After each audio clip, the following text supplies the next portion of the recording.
All right. Okay. And we are here, baby. Yes, we are. We are here and we good to go. So let's get it popping now. Urban Therapy with Son, y'all. We are reconnecting you Right. now. Yeah. Let's get it popping, yo. You know what happens when you feel the beat dropping and we popping off, going all crazy, and everything is going to be all right. Energy or lazy, what?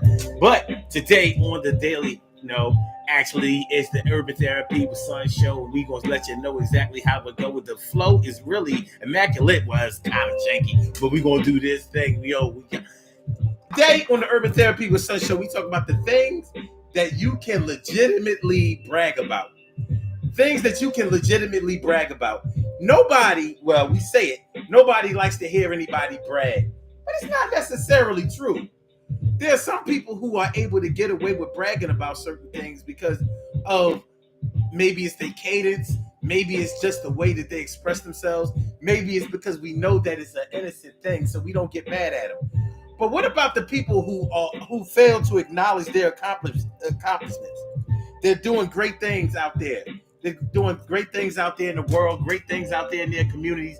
They're making things happen. They're making things happen for themselves and they're making things happen for other people. But they never get the credit that they deserve because they hang it out in the background and they never say what they have contributed.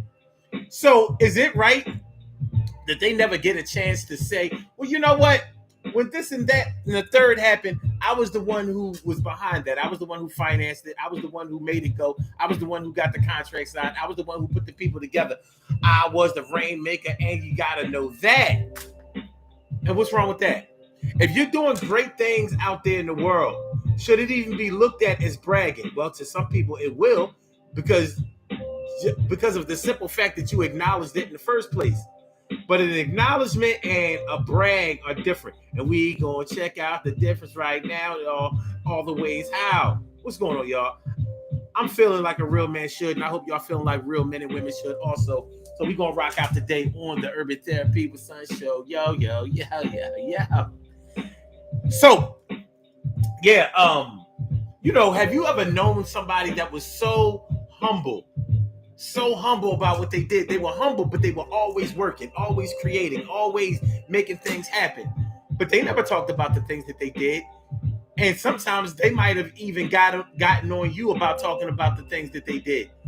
Almost like they ain't had no business doing it. And you were like, yo, I'm just trying to give you a legitimate shout and help things out. Work.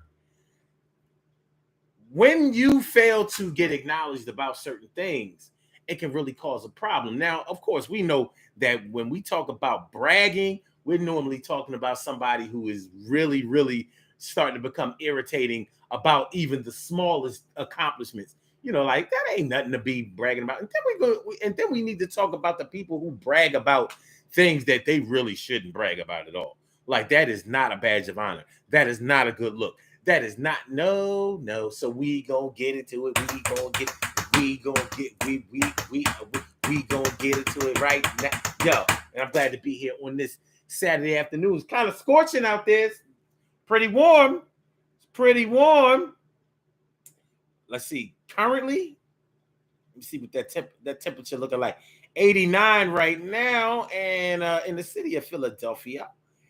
We are staring down the barrel of 92 degrees today, which is not that bad. That is definitely and absolutely July type of weather.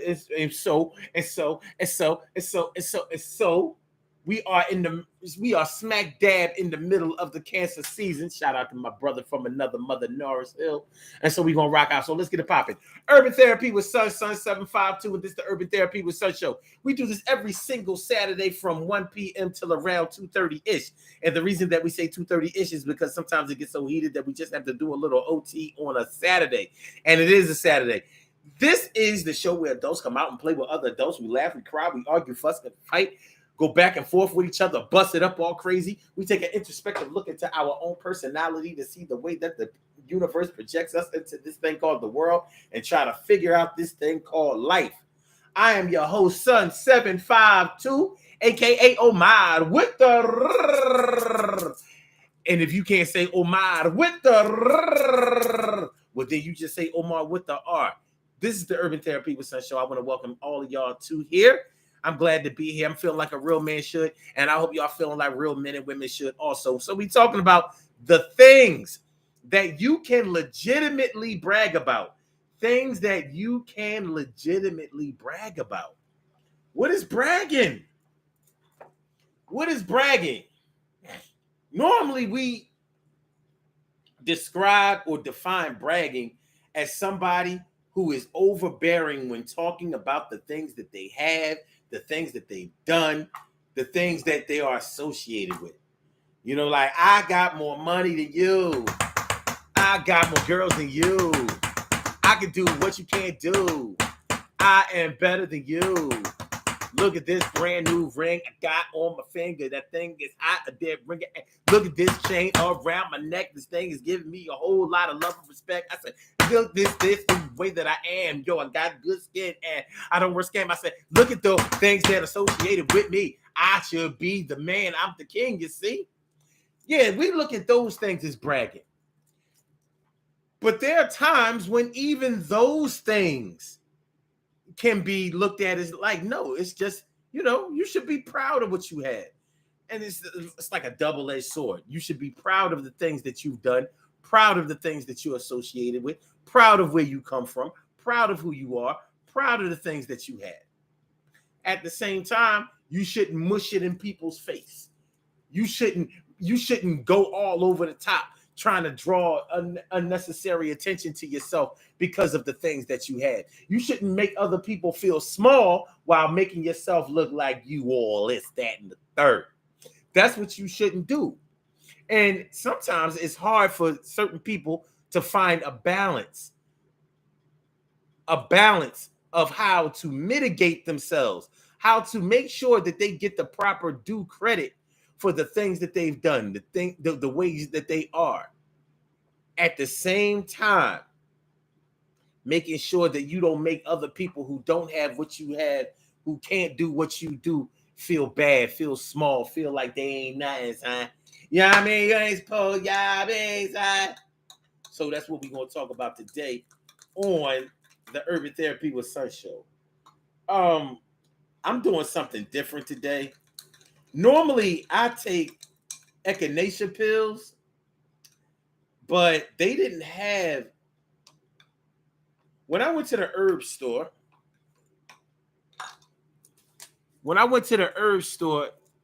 they didn't have any. I don't believe that they had any echinacea pills. So my man was explaining to me how back in the day they didn't used to have any echinacea pills. You know, in the GNC days and all that in the 80s. So what they used to do was they used to take the echinacea powder and they got themselves a machine and they made the pills for people because people like to take pills, you know. So they used to make the echinacea pills. So this is the echinacea. This is the powder echinacea that they used to get in its raw form.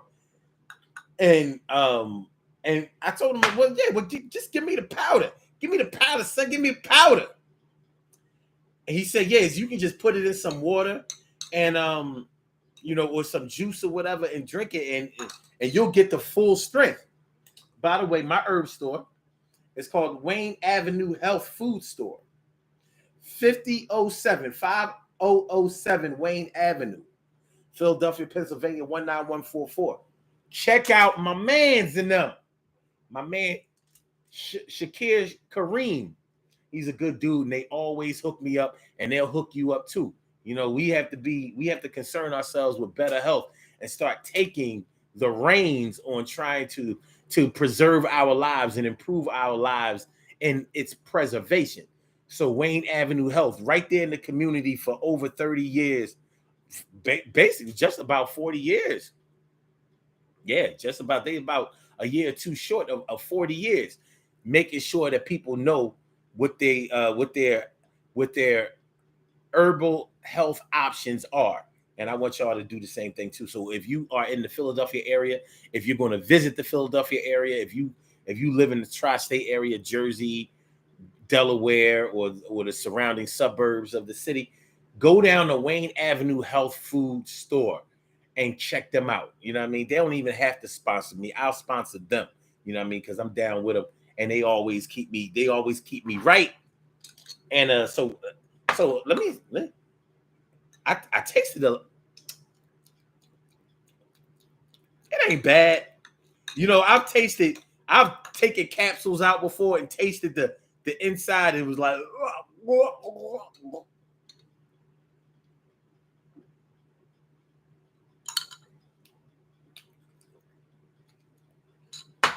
I was wrong.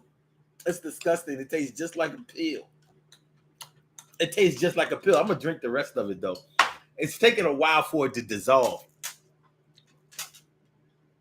I'm screw-faced to the motherfucker. I'm screw-faced to the motherfucker. Stacey White says, very surprised. You usually don't advertise. No, I've actually talked about this herb store many times on the show. I don't advertise or promote other things because they don't deserve it. You know what I mean? They deserve it. They doing what they supposed to do. You know what I mean? So Robbie Me says, what does it taste like? It tastes like, remember back in the day when your mama used to have a tummy ache and your mom would be like, drink some flour and water? It kind of reminds me of that.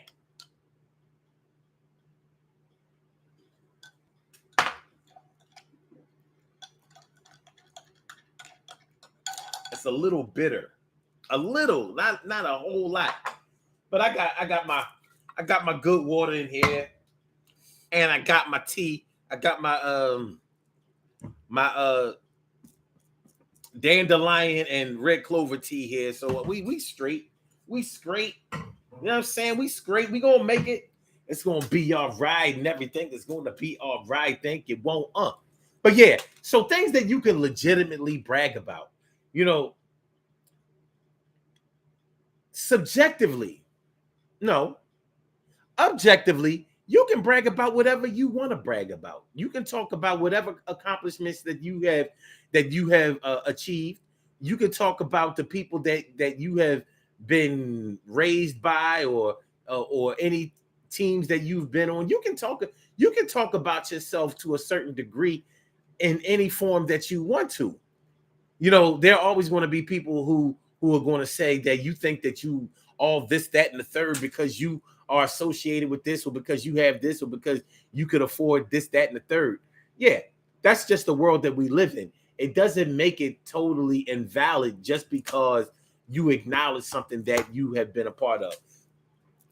I've heard people brag about all kinds of things, and so have you. But let's talk about some of the things that you've heard people brag about that you may have said, oh, man, I mean, okay, all right, so you did this, so you did that, so you have this, right? Or so you have that. Okay. People who grew up in a two-parent family. I've heard people who have grown up in a two-parent family talk about growing up in a two-parent family like, well, we know in the Black community, there are too many of us who grew up in a one-parent family. You know, we was raised by our mothers. You know the storyline. It ain't nothing new. There's some of these people who have had a mother and a father in their lives, you know, they talk about like, yeah, my mom and my dad, because I grew up in a two-parent family and we had this, and all of my brothers and sisters are by my mom and my dad and all of that. You hear people, I've heard people talk like that, and I'm thinking to myself like, okay, that's cool. That's cool. You grew up in a two-parent family. I grew up in a two-parent family too, so I kind of know what that's about. Now, my two-parent family is not representative of every two-parent family, but the other two-parent families that I was exposed to, it wasn't all, you know, it wasn't all flowers and roses and sweet things and great like that. Our parents were together. Sometimes our parents were together and apart at the same time. Sometimes the families that we were a part of it wasn't even a good look. Sometimes it was like I probably could have done better with my mom and my dad being apart instead of being together, because there was abuse there. There was verbal abuse, there was emotional abuse, there was physical abuse. But I get it. Growing up in a two-parent family from birth all the way up into adulthood, and if your parents are still together, it is a badge of honor for some people. I ain't mad at them for talking about it. Where we run into problems is when just because you grew up in a two-parent family, you don't acknowledge the value of somebody who grew up in a single-parent family, as if they came from the lowest of the low, as if they don't have anything going on, as if they come from the dirt, the muck, the mire, as if their parents didn't give them anything, as if there was no money, as if there was no learning, as if there was no teaching, tutelage, as if there was no life being breathed into them by their peoples.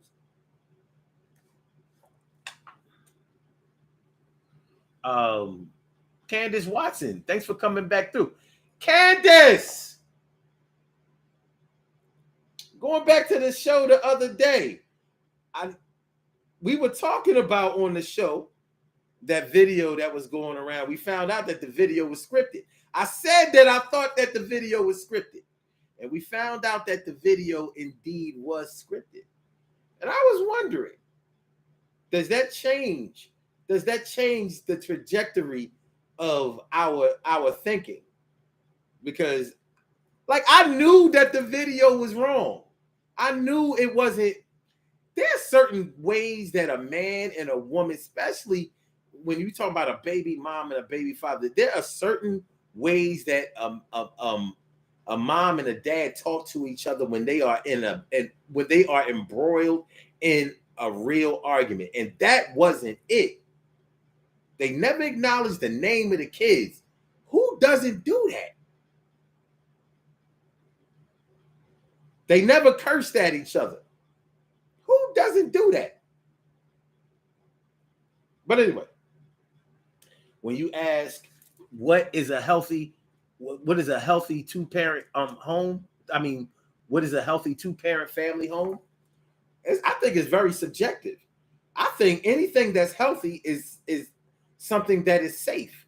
You can't be healthy and unsafe at the same time. Some people don't understand that. It can't be healthy if it's unsafe. Just because you get away with something doesn't mean that it's safe. When it's safe, it's healthy.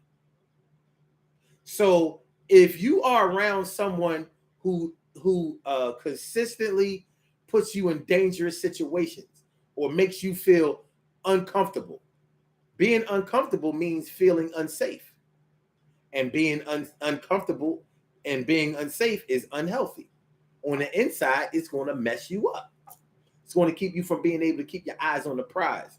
So I would say a healthy two-parent home is a home where you have two parents who are responsible parents, understanding that they have to be a collective, united front, not against their children, but alongside their children.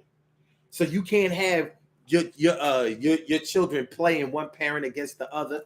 You know, one parent saying that you can do something and the other parent saying that you can't. You know, all this overriding, and that's what happens a lot of times in co-parenting situations. But it can also happen inside the home in a two-parent situation where the parents aren't really on the same page, or they aren't really getting along with each other, and they aren't acting responsibly. So I would say that a healthy two-parent family is one where the parents are responsible, they act responsibly, and they create a safe environment for their children. Safe doesn't necessarily mean overprotective, but it means that you're not going to be harmed. You're not going to get your feelings hurt illegitimately. You're not going to be placed in situations where you can be physically harmed. You're not going to be overprotected to the point where you're never going to learn anything, where you won't take your bumps and bruises. That's what I would say. I would be interested to hear somebody else's take on that.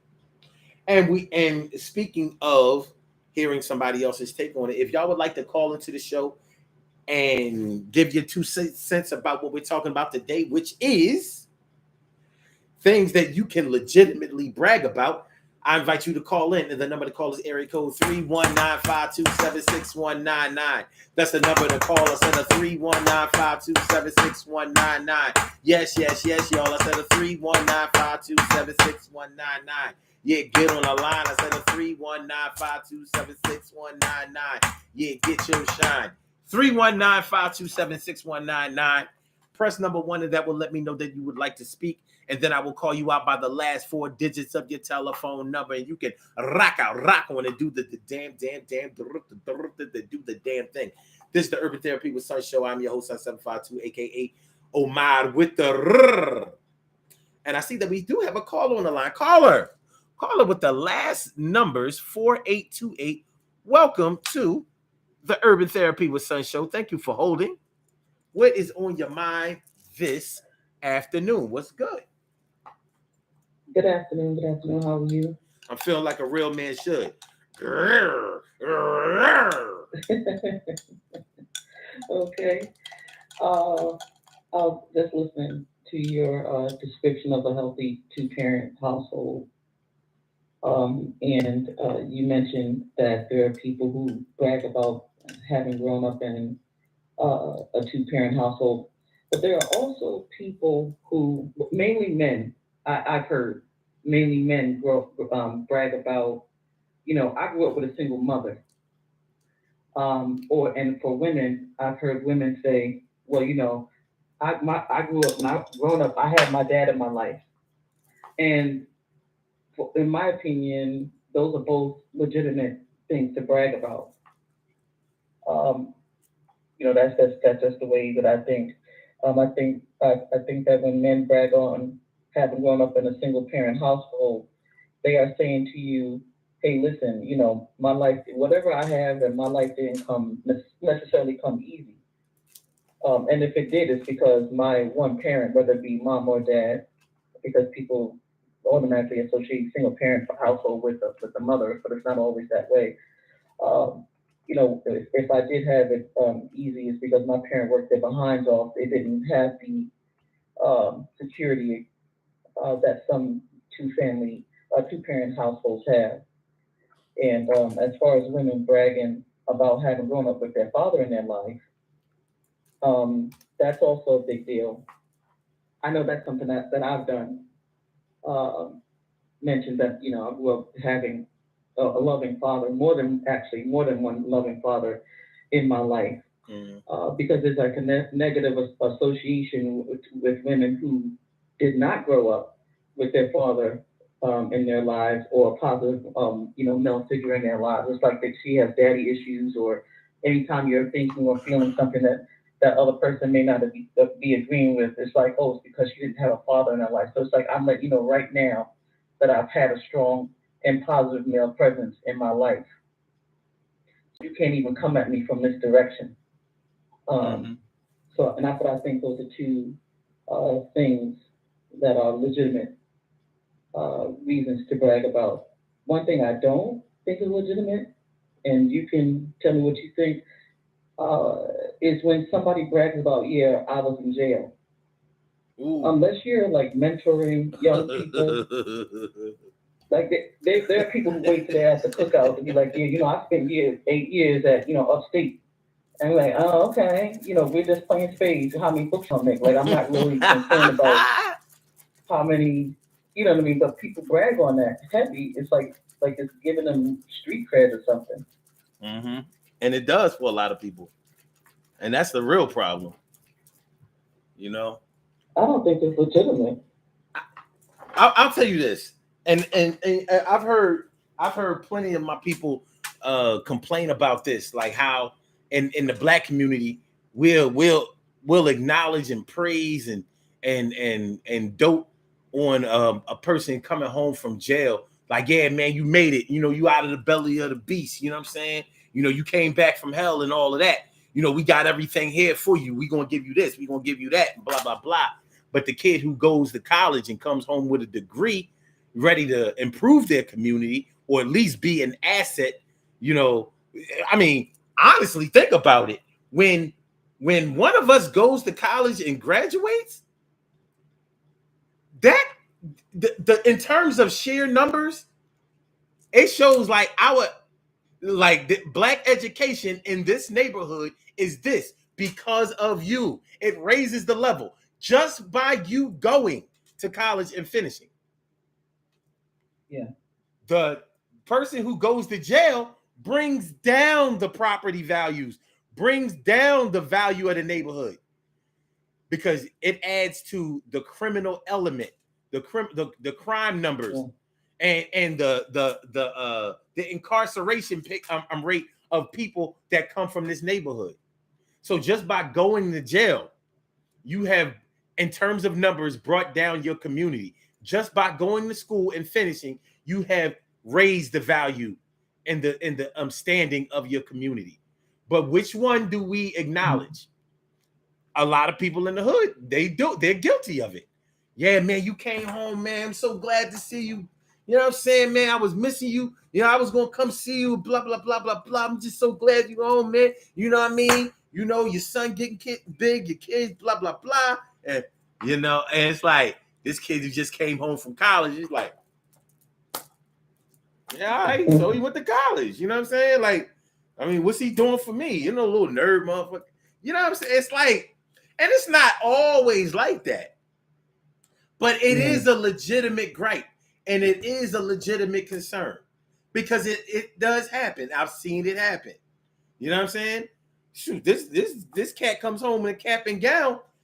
Only his family and his friends are acknowledging that. The college graduation is nothing like the high school graduation. We all know that. But he come back around the way like, yo, man, I just graduated college. You know what I'm saying? What's up? I mean, people gonna be like, oh, yo, that's what's up, man. What did you take up? This cool, but it ain't like the boy it ain't just like Skeet. Skeet just came home like, hey, like, yo, man, you know what I'm saying? Yo, we gotta make sure first of all, we gotta get Skeet some pussy, and you know what I mean? We gonna help him get back on his feet and blah, blah, blah, blah, blah. I'm like, well, maybe that's a parade. Yo, you know what we should do for Skeet? We should put him in touch with Walter, who just graduated. You know what I mean? Maybe Walter can hook Skeet up with some job opportunities or something like that. And that's what we should do. But yeah, cats who brag about going to jail. I mean, hold on. Before we either go into that more or go to the next thing that people brag about illegitimately or legitimately, cats who go to jail like it means that they can fight. Just because you went to jail don't make you tough. Like, I'm like, well. So did you learn to fight when you went to jail, or like what's really good? Because I didn't know that had anything to do with your hands. You know what I'm saying? So I ain't gonna front. Yeah, the acting like bragging because you did time. Yeah, man, I did 10 joints. I just came back from a bed. That's sad, brother. You know what I mean? It is. It's sad. Yeah. It's sad that you have spent those years. Going to jail is actually one of those things in life that I will actually say you have wasted your years in. I don't normally talk like that because you get a learning experience from anything that you do, and you can learn from jail. There have been plenty of people who have gone to jail and have gotten their high school diploma, gotten their college degrees and things like that. And shout out to them, but it's still nothing to brag about because it's the most dangerous, negative situation that you can be placed in outside of chattel slavery. It is, you know what I mean? And they don't call it paying your debt to society for no reason. You actually are levied with fees and fines and you know what I mean, things that you have to pay back when you come home. It really is an indentured servitude, literally. You know what I mean? So once you've paid off your debt to society, then you can bring your black ass home, even if you're white. I think once you go to jail, you become black. I can't. You're gonna touch that black experience. Okay, so some other things that I've heard people brag about and get away with it, and it kind of gets under my skin. Even though I guess it could be a badge of honor, but I guess I look at it like it should be a consistent thing. I've heard women tease other women because all of my kids are by one man. Oh. All my babies by one father. And I'm like, okay, wait a minute. Okay, so I have said that. Like I don't put anybody else down for that. But when people hear how many children I have, they automatically, and it irks me, say, well, where are their fathers? No, no, thank you. They only have one father. So yeah, I know what you're saying. People will look down on you, and specifically women will look down on other women because they have multiple fathers for their children. You don't even know if that one of the fathers died, in a sleep or in an accident, or you don't know what the situation is. Perhaps he went to jail for defending her, and he's in jail, and then said, "Hey, move on with your life because I ain't getting out of here." And she went on to have two more children with somebody else. You don't know what the situation is. It could be anything. It doesn't even have to be an extenuating circumstance. Like we shouldn't do that. mm-hmm. And our people look down on each other for so many. Like it's almost like we look for reasons to look down on each other. But I will admit that I have, as soon as I say how many children I have, I see people's faces, and if they haven't already fixed their face to ask me how many kids' fathers, I have, I will say, just before you even ask, they have one. I have one father. That's it. So yeah. Now, don't get me wrong. I don't think that's. I wouldn't say that that's nothing to brag about. Like I said, I think it should be consistent. We should all be able to say all of my kids are by one parent. But wait a minute. First of all, let me start off by saying that bragging about all your kids being from one parent is reflective of the society that we come from. When we have to use that as a badge of honor, that lets you know what's going on in our world. You know what I mean? I mean, think about it. If that makes you exclusive, think about what we working with. Now, on the flip side of that, all of your children being by one woman or one man or whatever is not always such a great thing, because all your kids might be from a bum, non-active father. So yeah. Okay, wow. So all of your kids will buy a bum, or all your kids are by a bum ass joint. Like, yeah, she ratchet, off the chain, disrespectful. No. Basically, she's uncouth. But yeah, all your kids are by her. So, like 3 or 4 times, you ran up in that old bum ass, nothing joint. But okay, all right. Hey, look, that's a strange thing for a man to brag about, but we know that with women, it's a badge of honor. So actually, it can show lack of growth, lack of development in the choices that you have made. You have chosen, in part, to stay in a place where you were in unsafe conditions, often unsanitary conditions. You know what I mean? If we really want to talk about it. You know what I mean? A lot of chicks out here done dealt with a dirty dick ass nigga. It is what it is. So you gotta, your kids are a product of a dirty dick household. All right, wasn't your dick. You know what I mean? Wasn't your dick. But it is what it is. So making somebody feel small because they have more than one other parent for their children, it doesn't pass the smell test with me. I'm not going to help you brag on that. But if that's what you need in order to make yourself feel good, okay, fine. I ain't mad at you, but I'm definitely looking at you. You know what I mean? You have definitely, put the spotlight on yourself for all your kids being by one father. And some people say that for a time in their lives, and then later on down the line, all their kids ain't by the same father. You know what I'm saying? If you saying that in your 20s and your tubes ain't tied, slow down.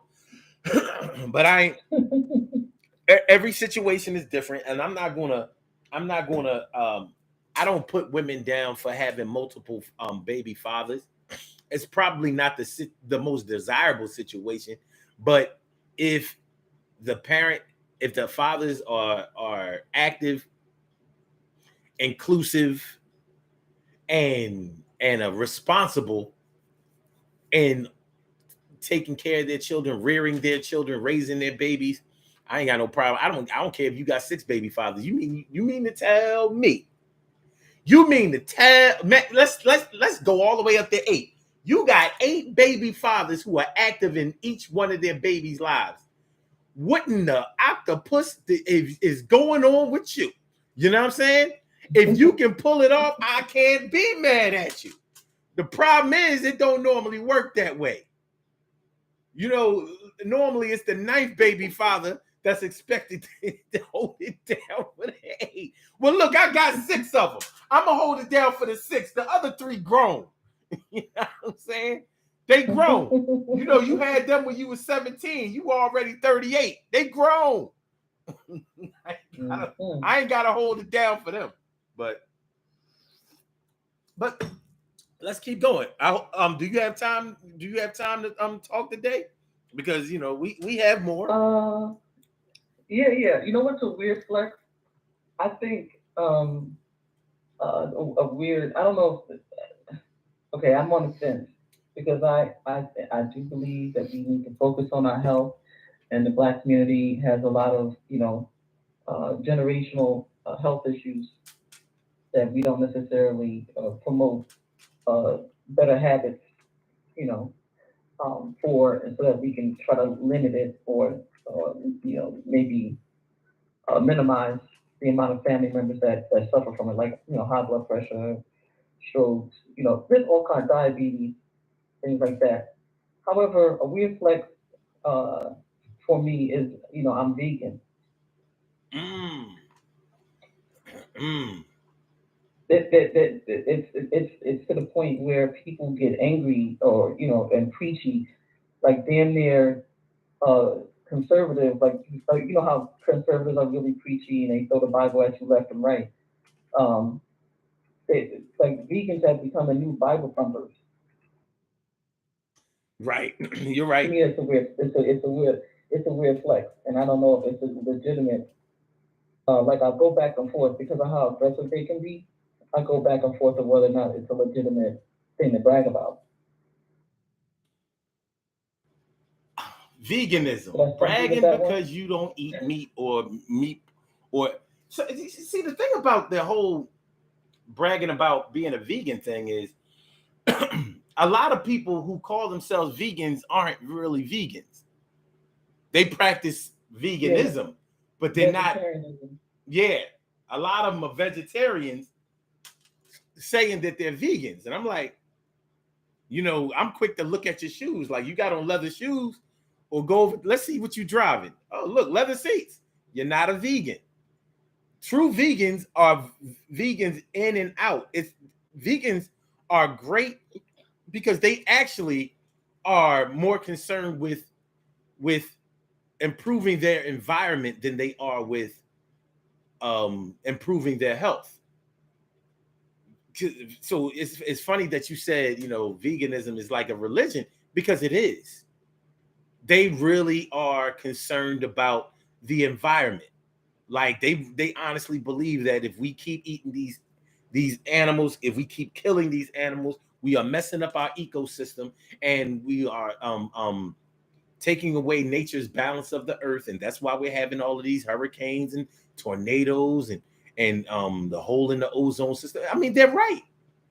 At the core of veganism, they're right about what their mission is. But when we hear somebody talking about being a vegan, they do seem to demonize other people, tease other people, try to make other people feel small. And that's not what vegans are supposed to do. Vegans are supposed to pull other people in. Hey, look at what we're doing. Do this, and you'll start seeing this, not just for yourself, but for everybody.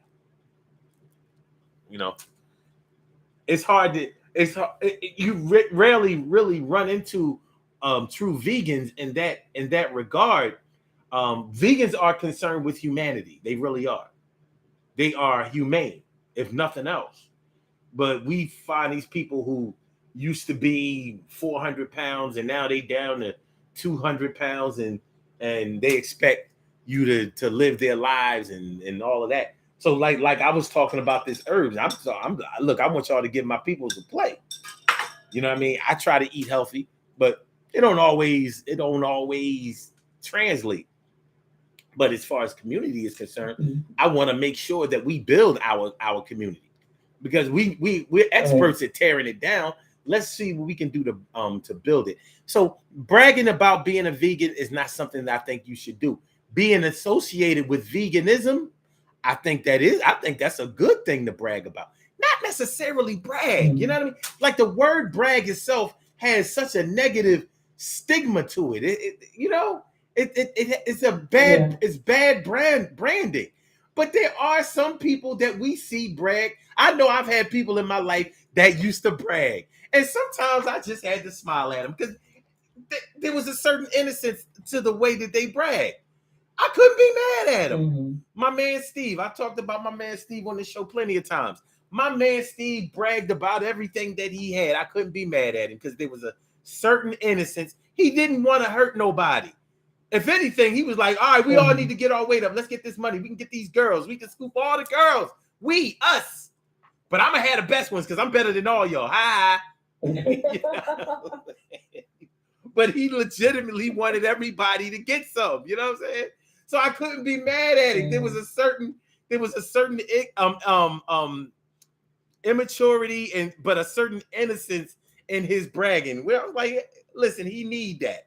You know what I mean? He does. So a lot of people, like when he got sick with cancer and died, when he got cancer, a lot of people would have said, well, see, that's karma. Look at that karma. You know what I mean? Look at that. They didn't do that with Steve because he was a good guy. You know what I mean? His bragging didn't make you feel bad. He never said, you ain't got nothing. If anything, he would say, yeah, you got something fly over there, but you ain't got this. You know what I mean? Like that. Like basically challenge me, man. Step your game up. Make me have to go out and spend more money. Yeah, I know it's crazy. Yeah, I know it's stupid, but it doesn't matter. We can do it. At least we out here getting ours legitimately. He was a nurse. He wasn't no dope boy. You know what I mean? He was a nurse. He worked for his money. Couldn't be mad at it. That's different than let's say Wendy Williams out here with that elephant foot. You know what I'm saying? You know what I mean? I'm looking like. So you mean to tell me that we can't be like, Wendy, that's what you get. But we can talk about Kevin Samuels? Nah, son. Nah. You know what I mean? It's not gonna fly. If Kevin Samuels got his karma, says all of the angry women, then Wendy Williams is absolutely getting a karmatic experience right now. I'm looking like I'm supposed to be sad about this. And then people saying things like, yeah, but that was just her job. She was just doing her job. No, she made her job. She wasn't doing She created her own niche. What? She created that. So she was like, "This is what I want to do, and I'm going to do it," and she did it. And clap, clap, clap for her. But just understand, the backlash is going to be the backlash. She knew what it was because she knew the industry that she was, that she was in. Yo, she did a lot of bad things to people. It wasn't like the information just fell in her lap. She paid people to go out and spy on people. Come on, man. You can't take away what you've done. Your ladder to success has a lot of skeletons, a lot of bones, a lot of flesh. People have bled out for you to get where you are. And now you just want to sweep everything under the rug. Like, no, you wasn't just nothing. You know what I mean? People been praying and praying for your downfall. You're not all the way down, but I'm like, don't look. When y'all put up posts about her, don't expect O to come through and be like, oh man, you know what? At the end of the day, she was like, no, the fuck, she ain't all right. She was never all right. She's not a good person. Say what you want to say. What you can't say is she good people. I don't care if you love gossip and people who follow her do, but I don't want to get into all that. Bottom line is, there are things that you can legitimately brag about, and some of those things are going to be judged differently. But there are some people who can do it and some people who can't. I want to talk a bit about, oh, by the way, caller with the last number 6606. I'm going to come grab you in just a second. I want to take a second to talk about people who don't brag, people who are very humble, people who work behind the scenes and get a lot of things done, who help a lot of people, who involve themselves a lot behind the scenes, getting contracts signed, getting people, creating liaisons between people, and doing a lot of great things behind the scenes, whether they're getting a bunch of money or maybe or just helping out a lot. And they never brag. They never even acknowledge a lot of things that they've done. And I want to talk about whether it's okay for them to never acknowledge the things that they've done, or to even get mad at other people for shining a light on what they've done. You know what I'm saying? Is it right that they never brag about things that they probably should brag about or should have bragged about, when other people are bragging about all my babies is by one, all my babies by one, all my kids by, and I just came home from jail. I said all my kids are by one man, and I just came home from jail. Come on, man. So what do you think about that? People who work behind the scenes, music producers back in the day used to work behind the scenes. You didn't know their names. They got paid, but you didn't know who they were. Now we do know who they are. This one did this beat. This one did that beat. This one arranged. Okay, all right. But like in politics and other community matters, you have people who are back there doing all of the work, so the people who are in front of the camera can look good. But it's the people behind the scenes that are getting it done. They're the ones who are doing the promoting. They are the ones who are making sure that people's names are out there and out there to be seen, and that the money is being allocated first of all, made, collected, and allocated properly. They're doing it, and sometimes they're the people who never get the credit that they deserve. So people who brag, oh wow, how about that? Then you got the ghostwriters who refuse to be in the background, like Sean Carter. Jay-Z ghostwriter, he's like, yeah, I'm the one who wrote it. I'm like, what? When you, the reason that they call it ghostwriting never mind. Yours is just called writing. You are not a ghost, dog. You know what I mean? You know what's funny? And then he got mad at Kanye for wanting to be, because Kanye was producing and making beats and stuff like that. And Kanye was like, you know what? I want to be in the forefront now. And he was like, nah, don't do that. You stay in the back. like, how you gonna get mad at him? Wait a minute. What we doing? Absolutely. Absolutely. But yeah, I think it's a travesty when some people have died and then you find out all of the stuff that they did behind the scenes. You're like, what? How come nobody ever gave them a shout out? How come nobody ever? If you ever get a chance, look up singer Andrea Martin.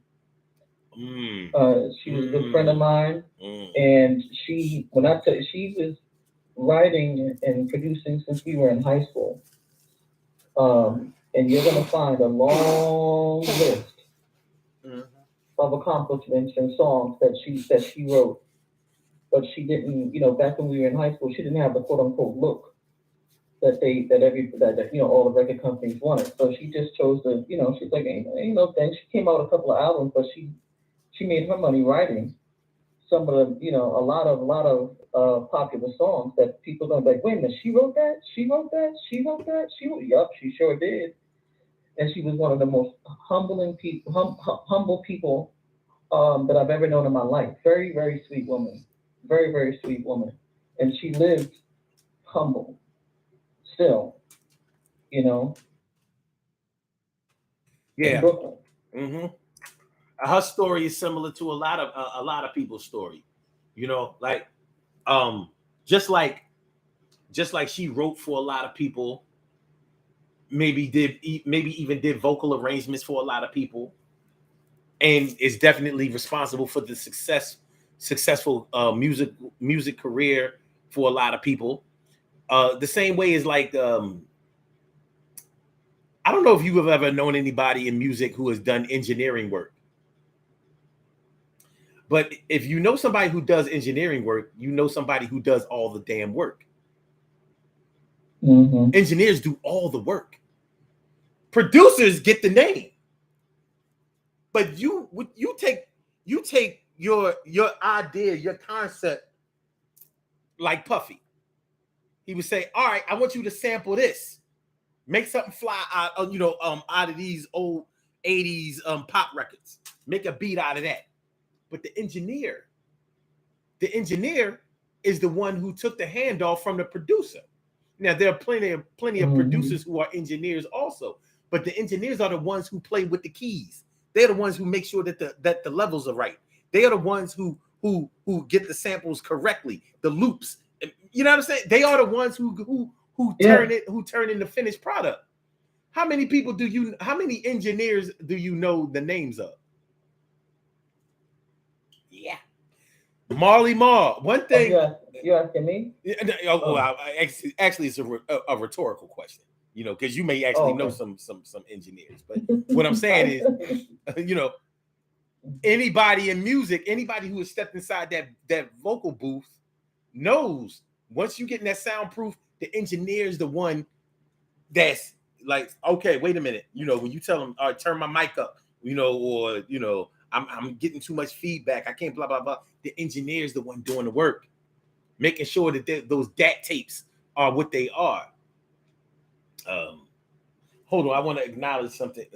Candace Watson in the comments says, although everyone's issue with Wendy, wait a minute. Although I get everyone's issues with Wendy Williams, please understand that she's the reason that numerous hip hop and urban celebrities are rich. In addition, there would be no TMZ, Shade Room, or etc.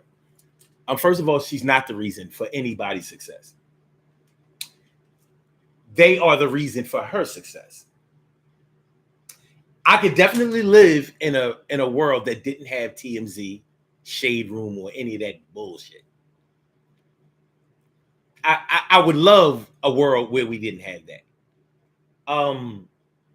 I'll say this. The same things that get you to the top may be the same things that make you a flop. I will say that. And I think that's what she is experiencing now in a different way. Like, it's hard for you to directly connect it with celebrities. I'll definitely acknowledge that. Don't say I'm a person and I have my own private life when you get in trouble.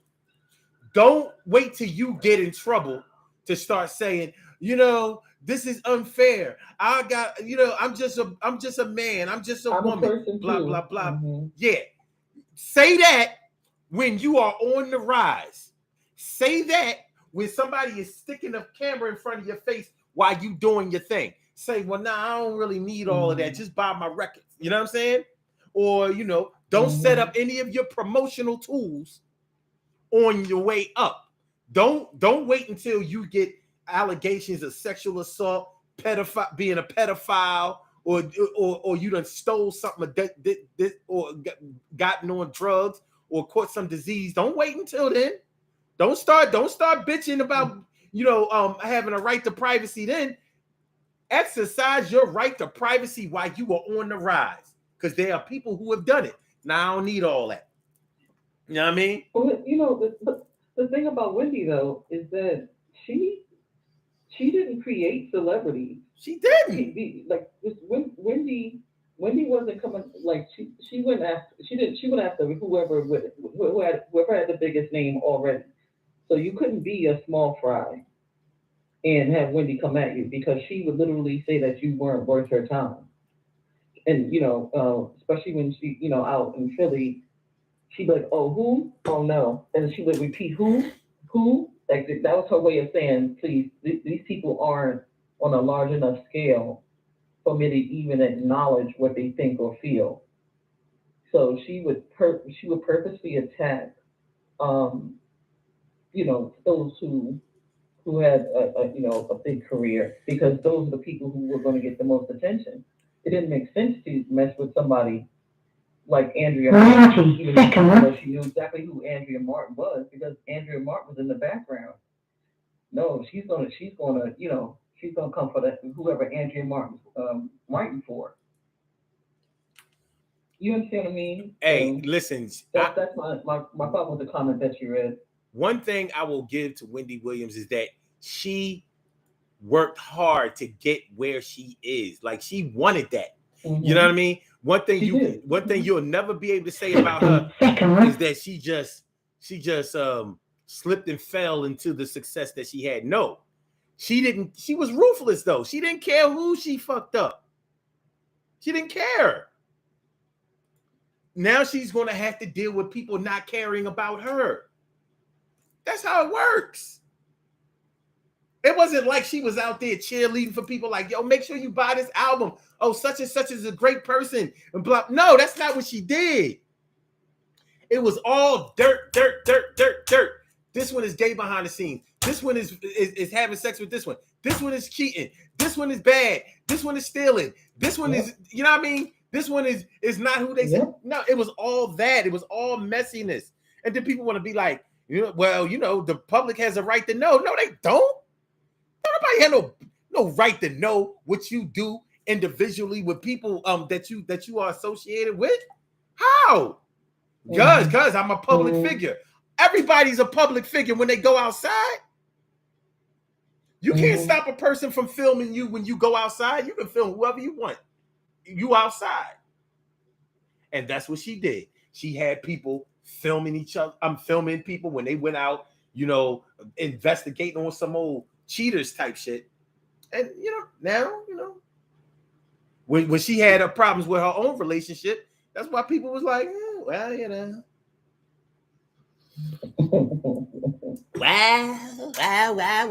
But I will say this: she didn't necessarily have to pay anybody to go and take pictures. There were people who were more than willing to partake in the messiness and would come to her with information and say, I have this, I work for this person, and I have some stuff for you. Clout chasing. Because, But she did actually pay people.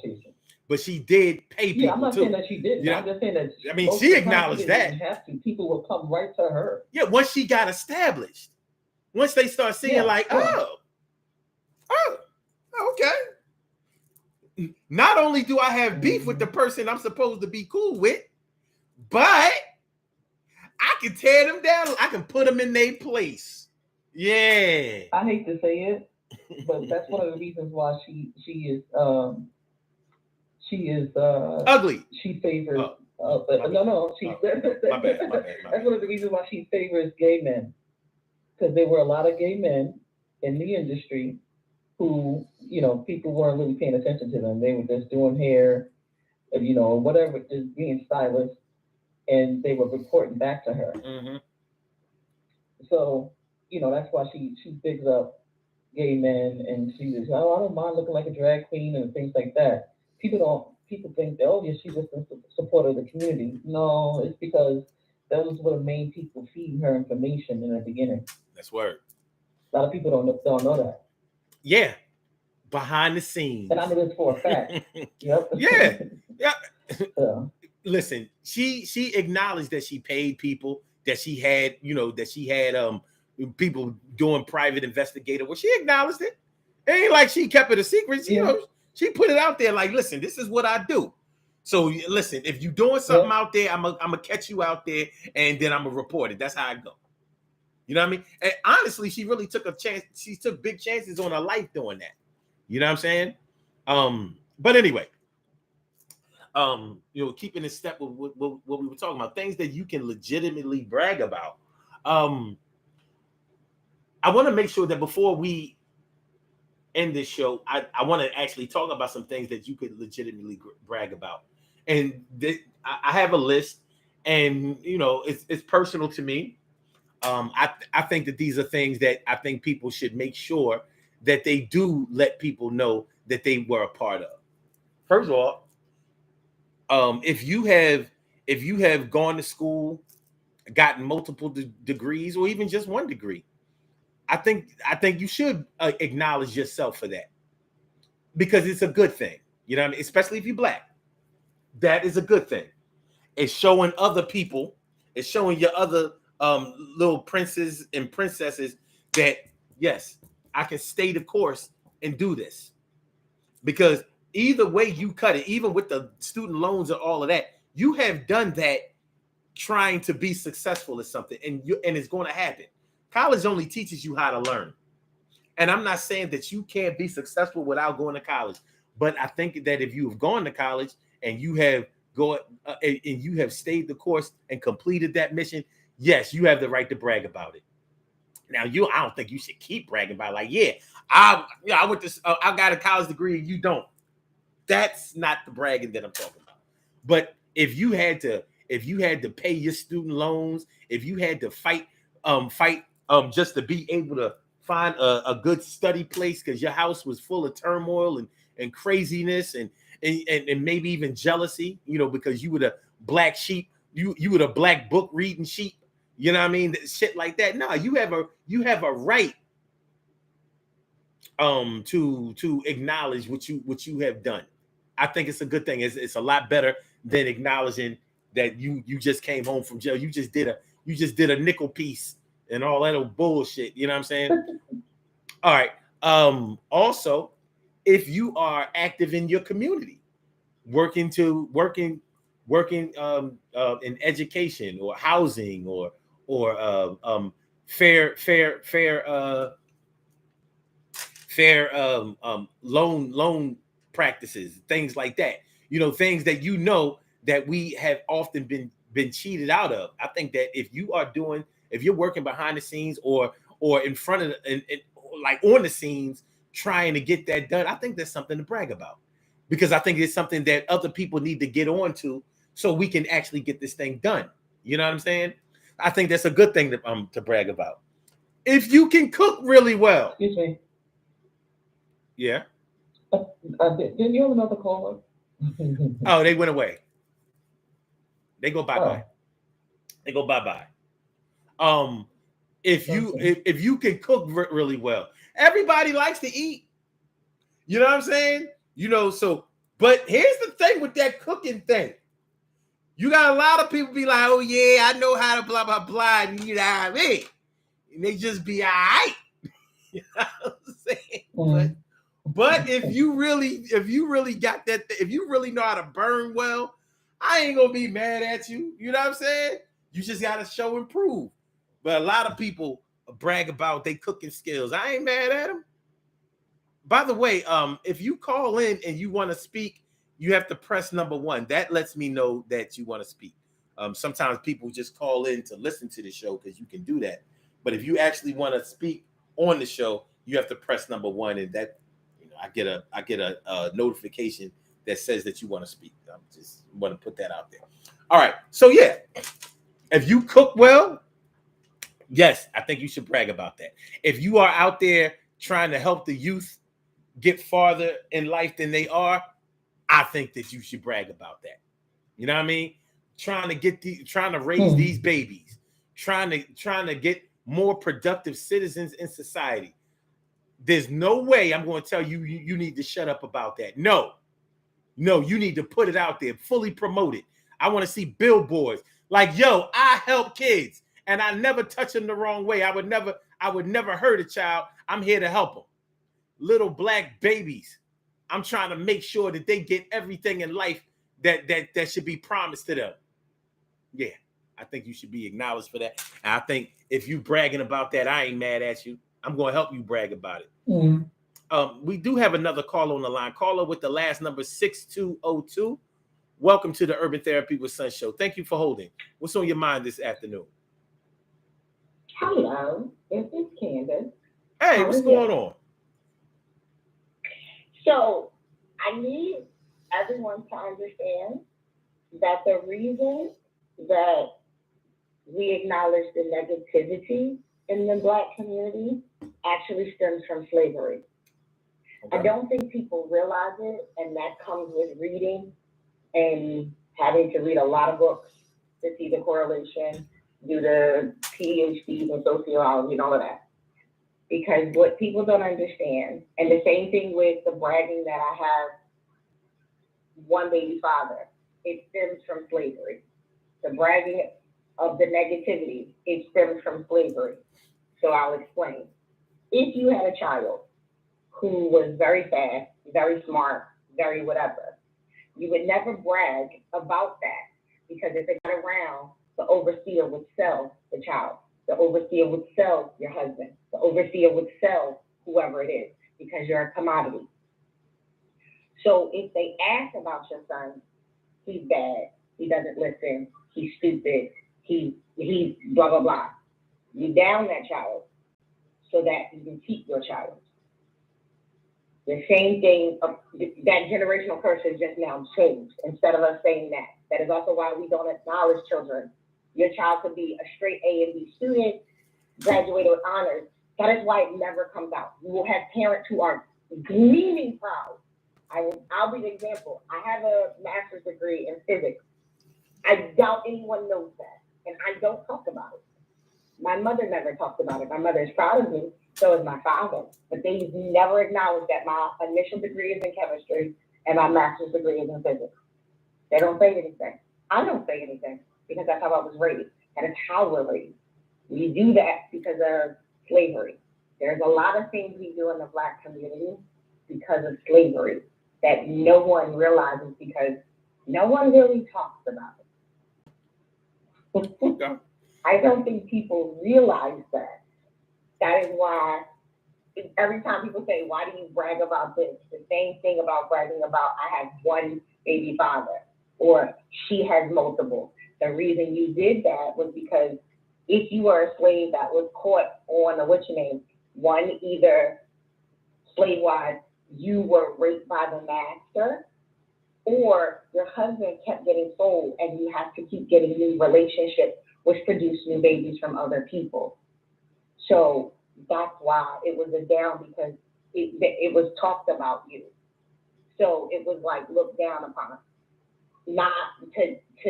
So that is why you hear people, we stayed the longest. Not understanding that you did that because you really didn't want to acknowledge that your family was constantly broken up due to slavery. So that's something I listen to what you're saying, but a lot of times it's not understanding the concept of generational curses that stem from slavery, or things we do in the Black community that stem from slavery. They just change in how we produce. So that's one of those things when people say break generational curses or break things like that, people think just family-wise, but community-wise, there are things that you have to explain to people why we do it so that you can break it.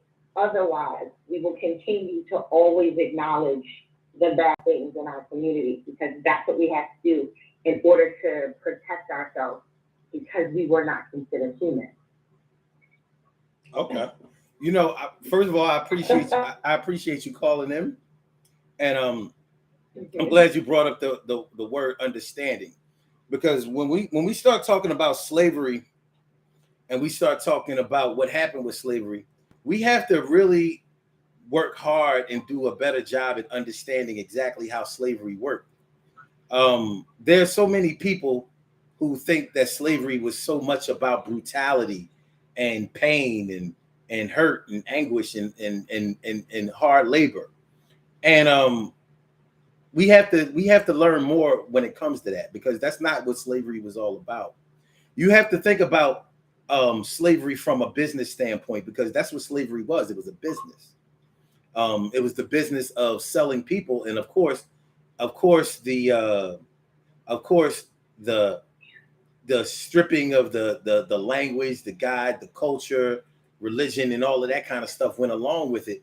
But you also have to you have to look at it from a business standpoint when we start talking about how our treatment of each other started to develop. First of all, the only way that a slave would be able to learn how to read is if one of the slave masters taught the slave how to read. Okay. So if one of the, we talk about, we know about situations where slave children had direct interaction with the master's children, because our mothers, the mammies, were the ones who raised the master's kids. So many times the children of the slaves would be in the house with the master's children, and the master's children would teach the slaves how to read, how to write, and all of that kind of stuff. Not only that, but every slave was not.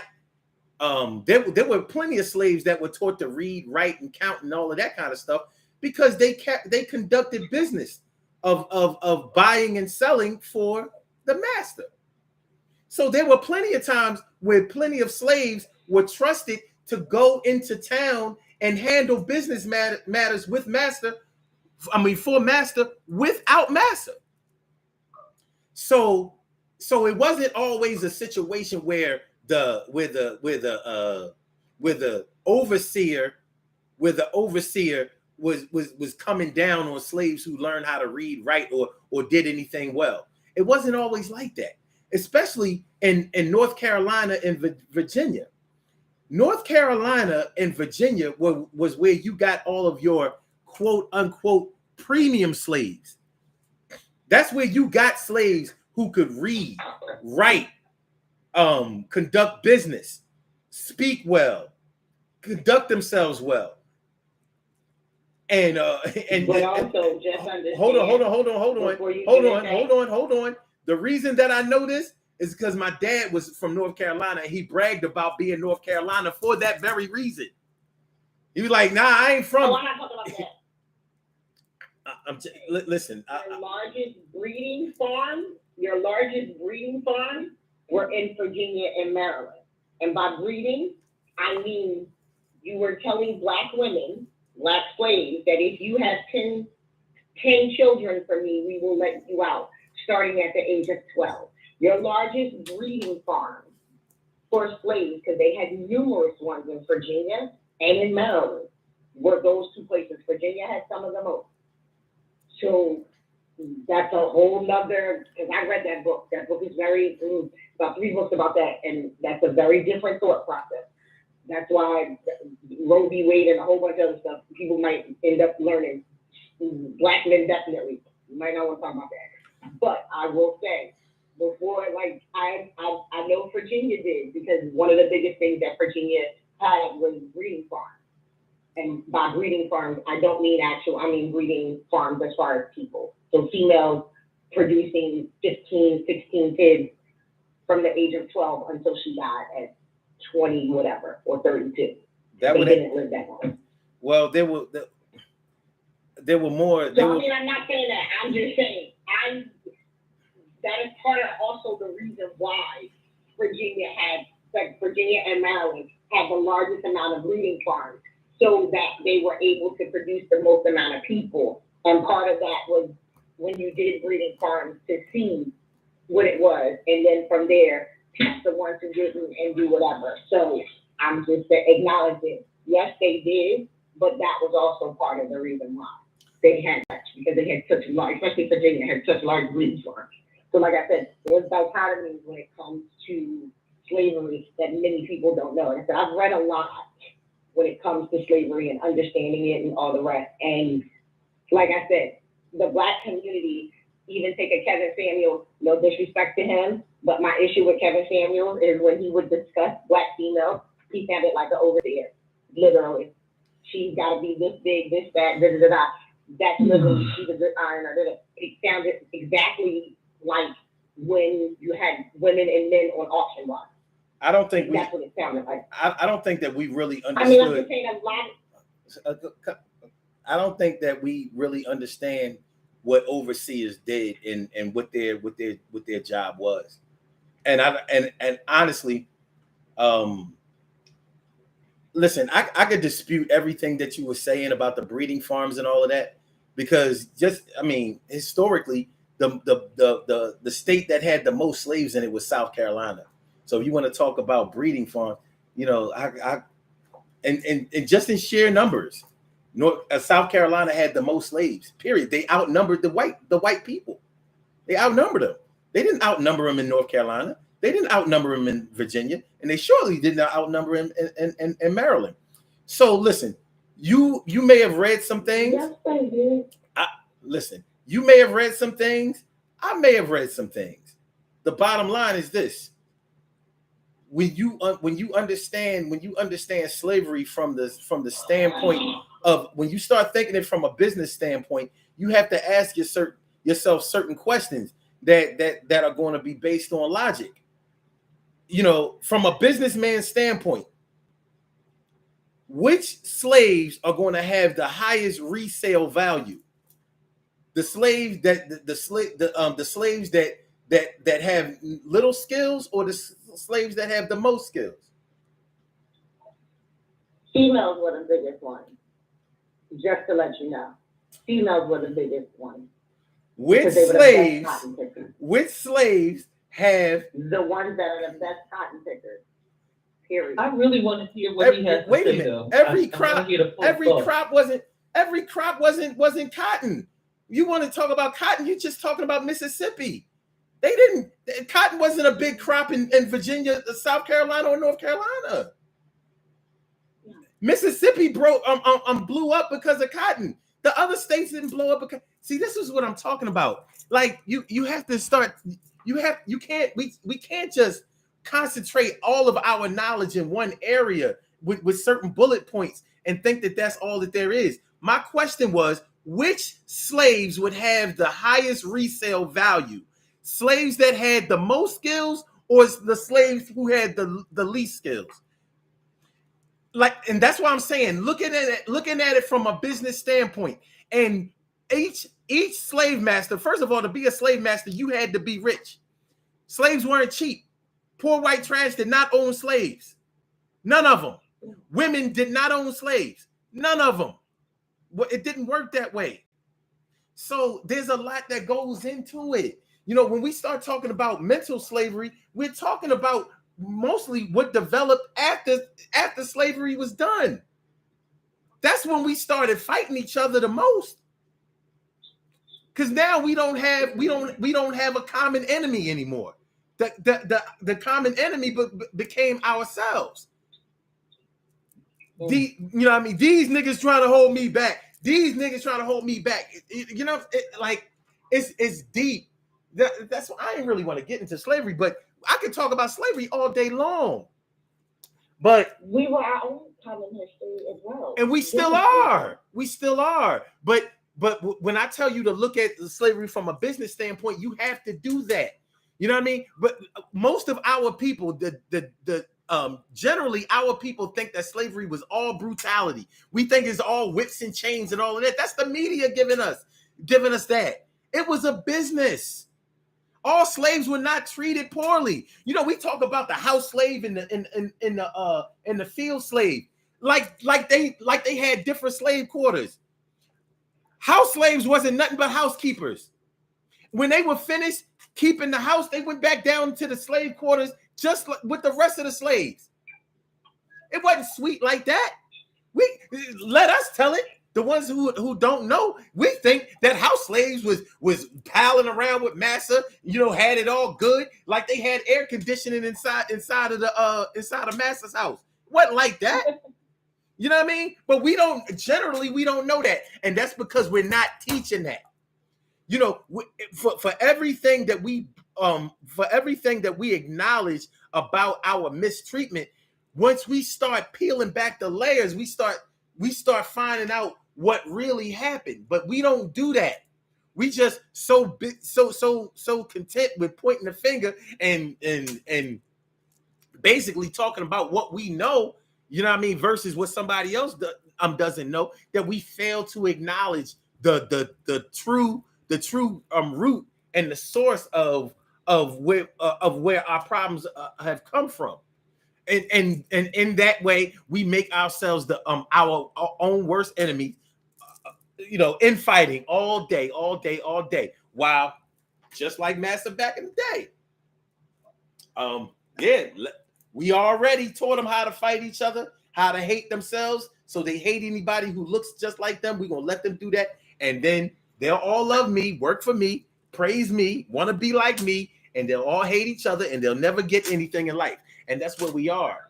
So, you know, when somebody makes it their business to tear down, one thing about Wendy Williams that nobody can say is that Wendy Williams was never concerned with any type of consciousness or anything, ever.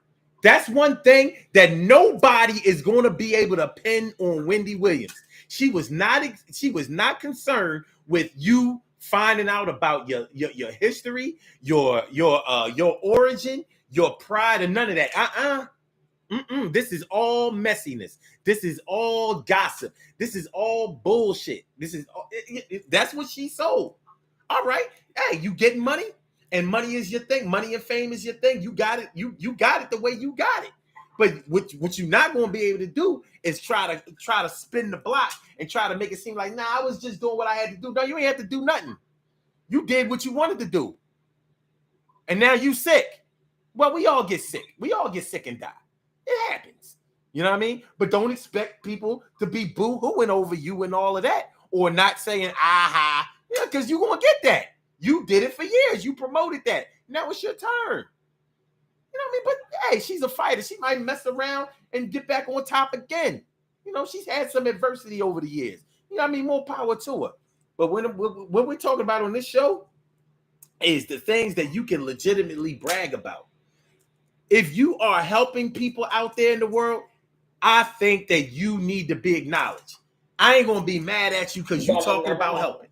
Huh? That'll never happen. Because of what you just said, anytime someone tries to help the community move forward, it is the powers that be that must tear them down. Because if that happens, then people will start acknowledging to change things. And change means that the control of the largest minority, which we are, Black people, which are the largest minority. Mm-hmm. And we push culture, we push things.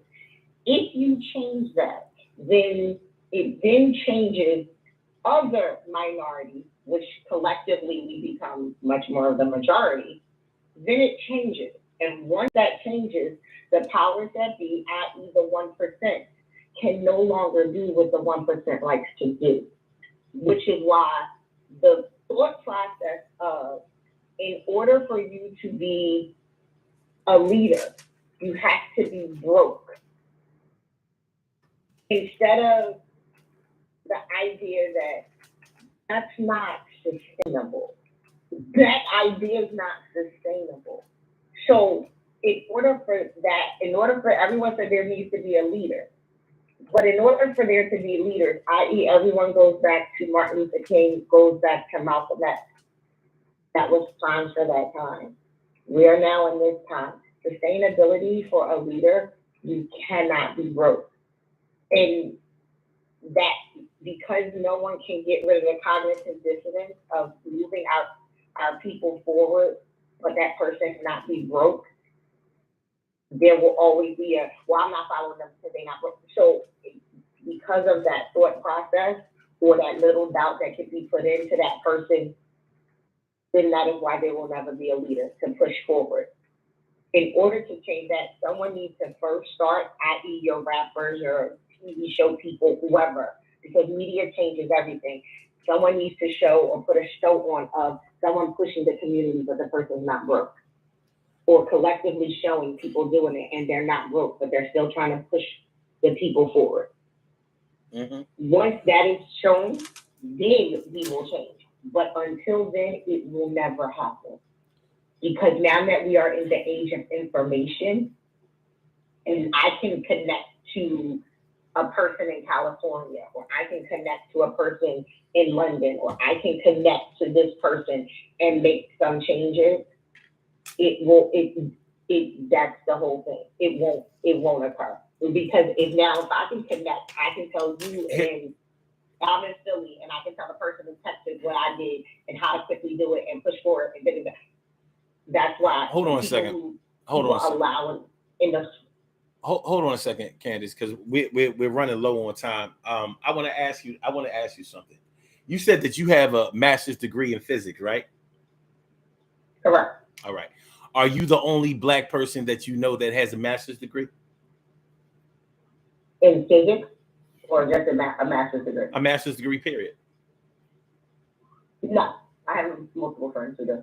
Multiple friends. How many would you say that you had? That has a master's degree? I have 5. Okay. 5 that you can acknowledge. You may know more than that, right? But okay. Right. So 5 that I literally get on the phone, hey, what's up? Yeah. Mm-hmm. And when you were in your master's, when you were doing your master's program, there were other Black people that were getting their master's degree too, right? Yes. Okay. But in different things. Okay. Cool. All right. So you did the work to improve yourself, and they did the work to improve themselves individually, right? Correct. All right. So there's a bunch of individuals that make up the collective, but the individual has to put in the work. The one thing that we have not been conditioned to do is to believe that individually we can make a change. What we have been conditioned to do is to think that it has to already be started or financed in order to make it happen. One thing that we're not taught in the United States is the power of the militia. Many of us think that militia. Those are those white power groups out in the West who are out there preparing to wage war on white people. Well, they are militia groups, but the militia mentality means that you gain strength in smaller numbers, because in those smaller numbers you have a greater understanding, loyalty, dedication to the cause that you are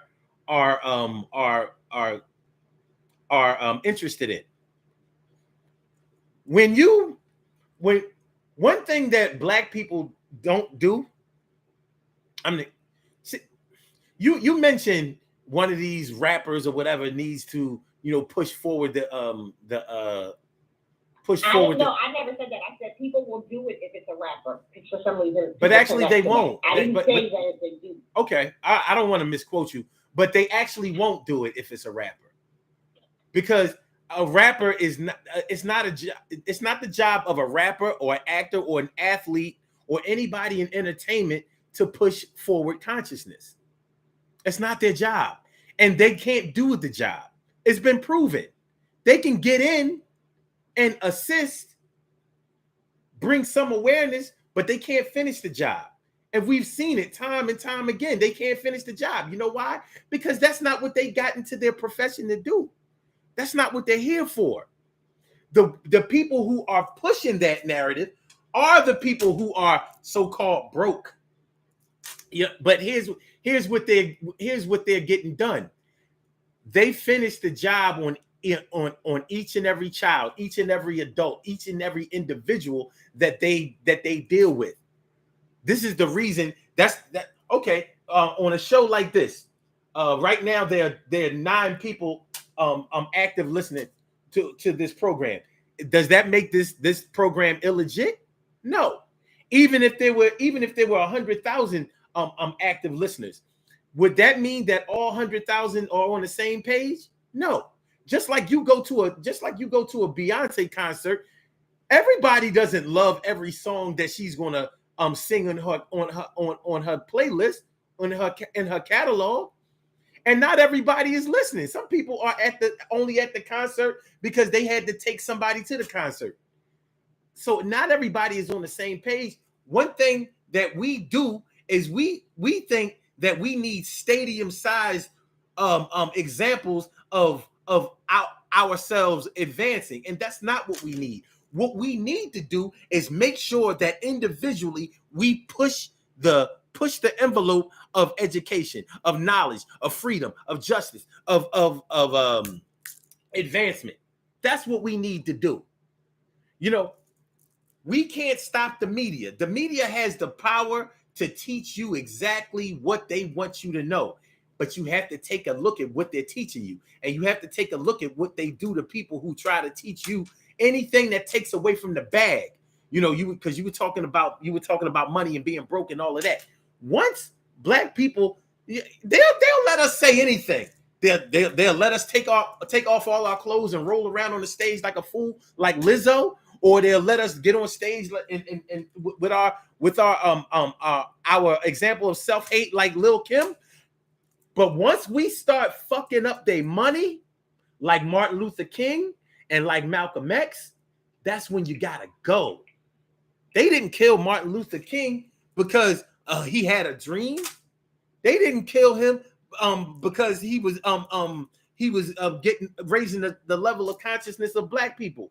They killed him when he started talking about reparations and started talking about our indigenous status because of reparations because of our indigenous status.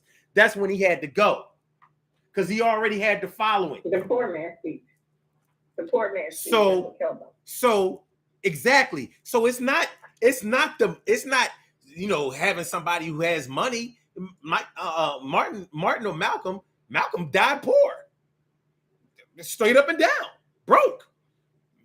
Martin had money, but Martin also had a college degree. You know, Martin was on some other shit, and plus he was a preacher. You know, you want to have money when you're a preacher. But the bottom line is they weren't popular or respected or acknowledged because of their money. It was their content. It was what they were actually doing. But what they were actually about to do is something that the general public did not understand. And they never had a chance to do it. And neither will we on the main stage. But in the background, off the main stage, out of the limelight, out of the spotlight, we can get it done. So we need to get from in front of the camera and getting back at the camera. That's what we need to do. But that's something that we can teach each other. And if we fail to learn it, then our culture and our communities will remain the same. And you have to admit, they're rolling over the same. It's getting worse. At least it looks like it's getting worse and worse because the knowledge that we are trying to give to our people is not what we are conditioned to respect. Donald Trump would have never became president and would have never had all of those Black people, rooting for him had he not had he not had money. People, I will acknowledge that. People listen to people who have money, but people who have money don't always have good ideas. They don't. But people gonna listen to them because they think they if I listen to somebody who has money, then I'll get money. They never said, well, if I listen to somebody who has money, then I'll get knowledge, then I'll get freedom, then I'll get justice, then I'll get I try to stay away from saying equality, but I'll get equity. No. Well, I was gonna say I'll just say I'll get opportunities. You know what I'm saying? I'll get fair opportunities. There we fair. I like the word fair. I don't like the word equal. You understand what I'm saying? So, there's a lot going on that we have to unpack. I would like to acknowledge you and the other caller for coming on the show. This breathes life into me, and I hope that it does something for you also. We need more examples of Black people being able to exchange ideas, work out their differences, challenge each other in a healthy way, and roll it over and do it again and again and again and again until people start seeing the attractiveness in it, to whereas they start doing it in a positive way also. So I want to thank y'all for calling in and coming through. We got to get on up out of here, so I'm about to do these birthday shout outs. I hope to hear from y'all again. Y'all have a great day, and if I don't see or hear from y'all again for the 4th, please be safe out there, have your fun, do what you got to do, but make sure that you'll be talking that Independence Day shit, because we ain't about that life. We had Juneteenth. You're welcome. All right. Thank you. All right. You're welcome. Bye-bye. All right. Great stuff there, y'all. Great stuff. All right. As usual. All right. We have some birthday shout outs to do. Some people were born on this glorious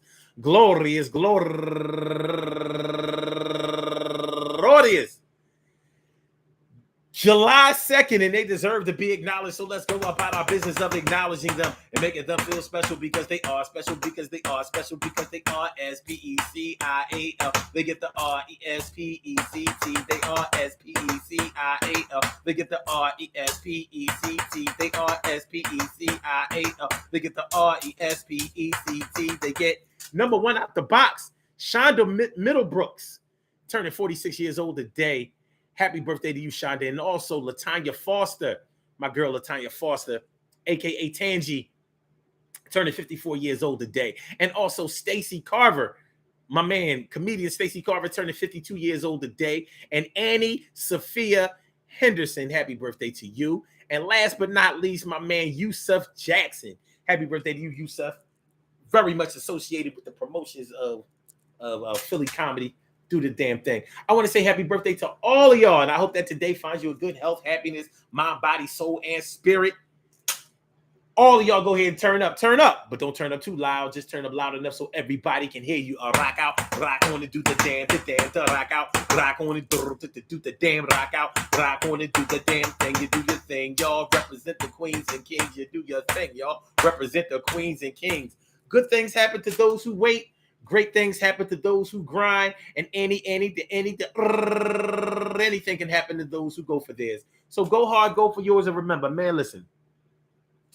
People be bragging. Some people have the right to brag. There's some good things that should be acknowledged, not just by the person who's doing them, but by other people who know about it and who are witnessing and who are benefiting from them. We have a whole lot of things that we could have gone into about. Things that you shouldn't brag about, things that you might be able to brag about. I think all of us found a lot of entertainment when we watched shows like The Golden Girls, and you would hear Blanche brag about the men that she had and her little sexual exploits. We thought it was funny. It was entertaining. It wasn't unlike things that we've seen in our own lives. When we watched shows like 227 and we watched Jackie Harris talk about how cute she was and stuff like that. She bragged. We thought it was cute. It was innocent. It was, even though it was all scripted, it was something that was entertaining for us, and it was something that seemed innocent. Sometimes it seems fun, and sometimes it's overbearing to the point where it's like, come on, man. As long as you're not making somebody else feel small, feel bad, feel feel inadequate, then go ahead, man. You know, yo, build yourself up, talk yourself up, talk your shit. You got it, flaunt it. I just want to say that we will be back tomorrow for another Urban Therapy with Sun show at 1 o'clock. I'm gonna try to be here on time too, but yeah, and it. Yo, peace to all my day ones, my everydays, and my brand news. I love y'all to death. Resuscitate y'all. Love y'all right back to life. All right, so let's. Oh, make sure y'all hit that like button. Make sure that y'all share the show. Make sure that y'all subscribe to the channel if you haven't subscribed to the channel yet. I'm gonna holler back. So, Blog Talk, let me get you out of here. I said peace, my dear. I said peace, my dear. Thank you for using Blog Talk Radio. Goodbye. And for my YouTubers, you know just how we do. But thanks for coming on through. See you on the other side, my boobers. Peace, y'all. One love.